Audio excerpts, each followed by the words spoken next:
Lihat video beliau yang sangat-sangat menistakan umat Islam. Sengaja tak kecilin suaranya ya. Kita ulang bagian sini. Memanggil nama Yesus begitu kencang di depan gambar Ka'bah. Tuh.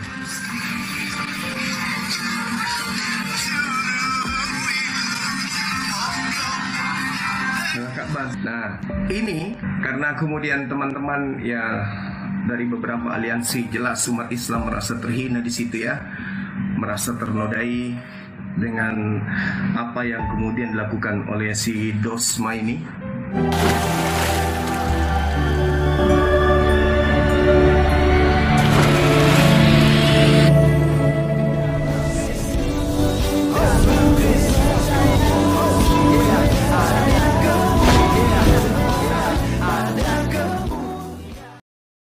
Bismillah abi wal ibni wal rohil kudus ilahu wahid. Shalom alechem bisem Yeshua Hamasiah.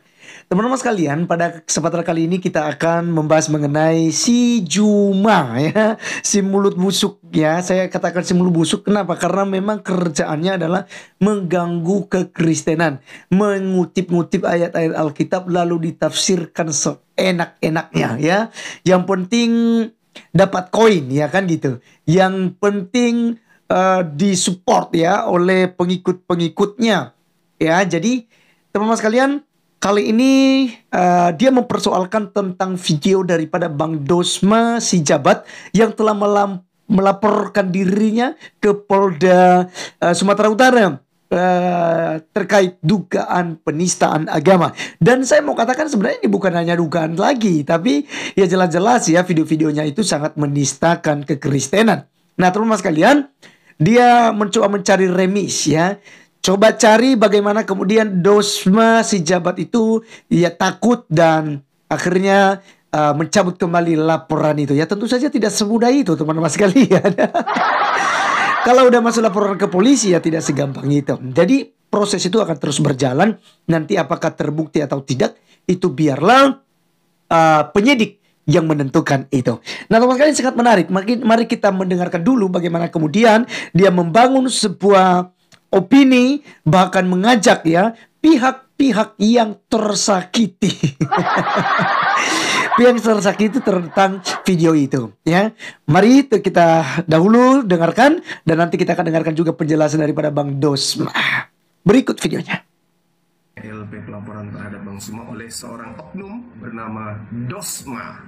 Jadi Dosma ini melaporkan saya, nanti ada videonya ya. Yang terpenting yang mesti kita sampaikan sama teman-teman sekalian bahwa apa yang dilakukan oleh Dosma ini akan menjadi buah dari apa yang dia tanam. Artinya dia kemudian menanam, dia akan panen. Kita lihat video beliau yang sangat-sangat menistakan umat Islam. Sengaja tak kecilin suaranya ya. Kita ulang bagian sini. Memanggil nama Yesus begitu kencang di depan gambar Ka'bah. Tuh.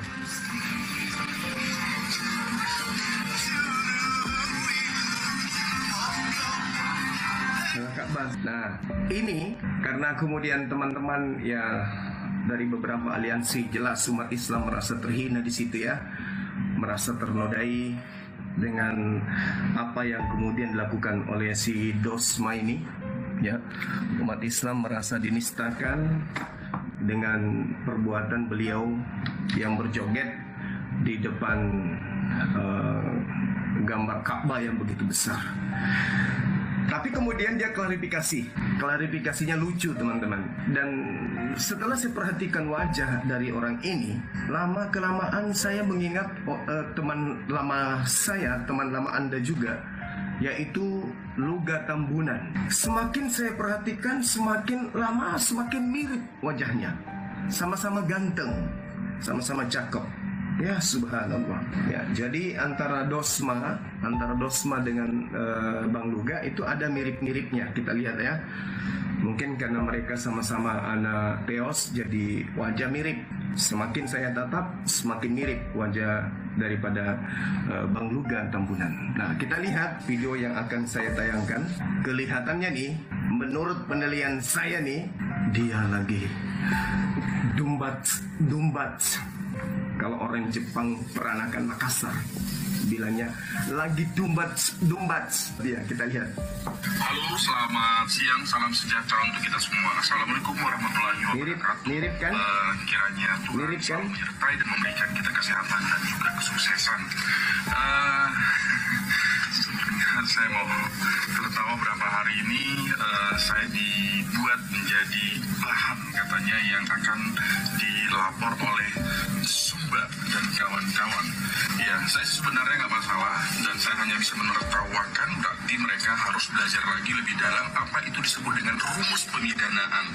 Ya, salah satunya yang disebut itu wajib memenuhi mens rea. Ya, mens rea itu apa? Silahkan langsung searching. Ya, dan suatu peristiwa hukum harus memenuhi adanya suatu kesengajaan untuk melakukan suatu adanya kesalahan atau kejahatan.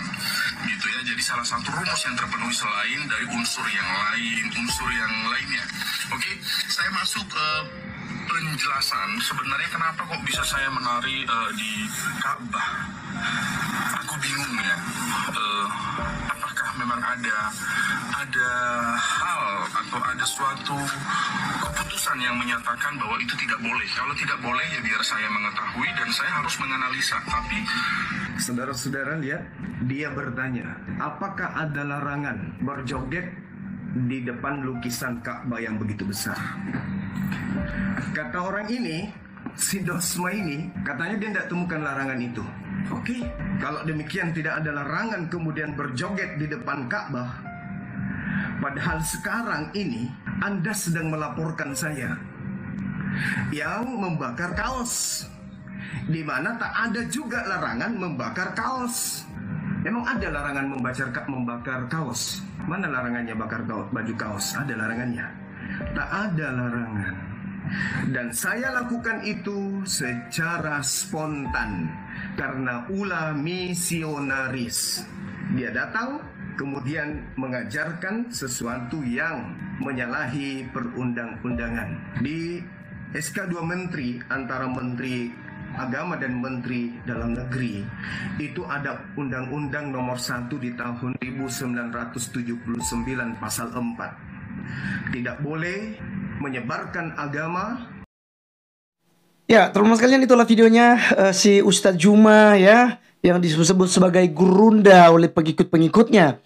Dan teman-teman sekalian, kita juga sudah melihat sendiri sebenarnya kualitasnya seperti apa. Dia hanya modal comot-comot ayat Alkitab, dia tafsirkan sendiri, lalu dia mengolok-olok, dia menghina ayat-ayat Alkitab, ya, ayat-ayat suci, dan juga menghina tentang Tuhannya orang Kristen saja ya, sampai kepada jenis kelamin saja yang dipersoalkan oleh dia dan diolok-olok oleh timnya.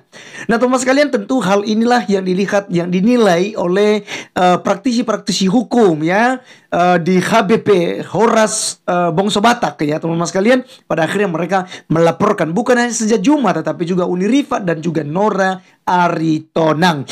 Nah teman-teman sekalian, seperti apa? Apakah memang ada unsur penistaan yang dilakukan oleh Bang Dosma Sijabat terkait dia joget-joget di depan lukisan Ka'bah tersebut? Tentu saja tidak. Bagaimana membuktikannya? Mari kita langsung saja menonton klarifikasi daripada Bang Dosma Sijabat sekaligus untuk menutup video ini. salam sejahtera untuk kita semua. Assalamualaikum warahmatullahi wabarakatuh. Kiranya Tuhan selalu menyertai dan memberikan kita kesehatan dan juga kesuksesan. Sebenarnya saya mau tertawa berapa hari ini saya dibuat menjadi bahan katanya yang akan dilapor oleh Zumba dan kawan-kawan. Ya, saya sih sebenarnya nggak masalah dan saya hanya bisa menertawakan, berarti mereka harus belajar lagi lebih dalam apa itu disebut dengan rumus pemidanaan. Ya, salah satunya yang disebut itu wajib memenuhi mens rea. Ya, mens rea itu apa? Silahkan langsung searching. Ya, dan suatu peristiwa hukum harus memenuhi adanya suatu kesengajaan untuk melakukan suatu adanya kesalahan atau kejahatan.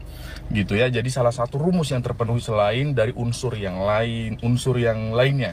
Oke, saya masuk penjelasan sebenarnya kenapa kok bisa saya menari di Ka'bah. Aku bingung ya.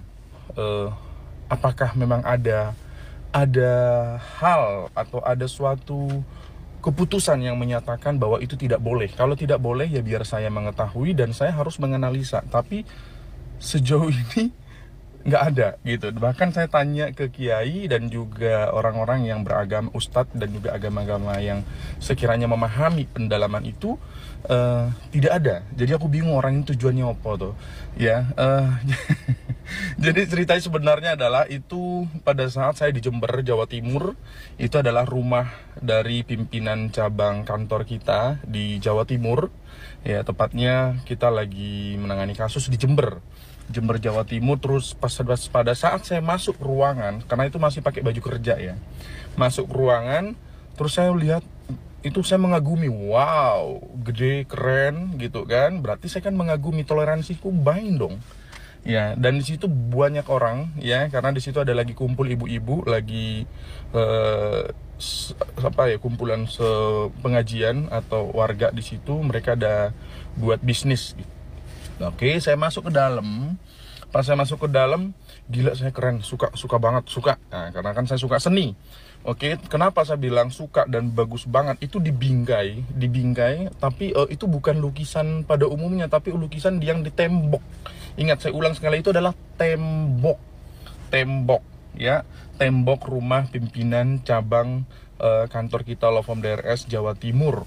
Udah, karena saya mengagumi, karena ibu-ibu di situ karena sebelumnya mereka katanya melihat saya di media sosial dan juga salah satu stasiun TV, jadi mereka ngomong, oh itu kan Bang Dosma yang ini gitu kan. Karena saya tidak ada merasa sok ngartis, jadi saya nggak terlalu hiraukan, saya hanya bilang, iya Bu, izin gitu.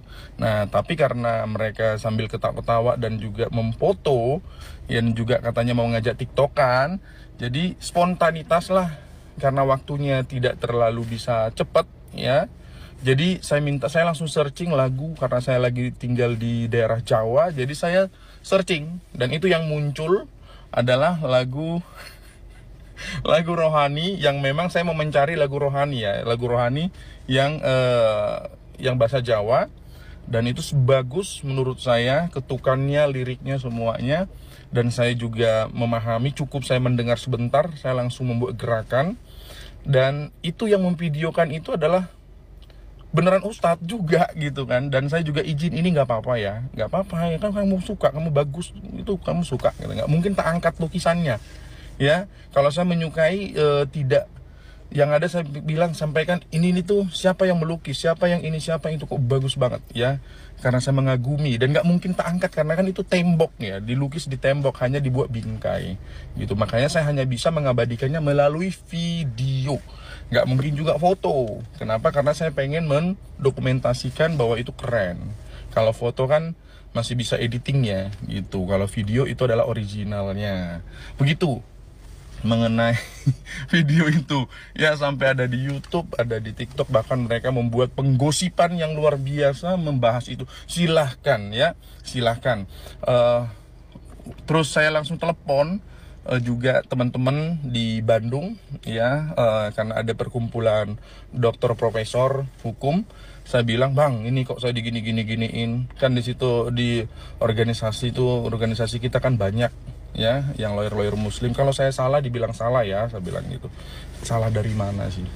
Ya udah biarin aja di situ ya, nanti kalau ada apa-apa kita yang hadir, kamu nggak usah hadir. Ya udah, oke, kupikir gitu kan.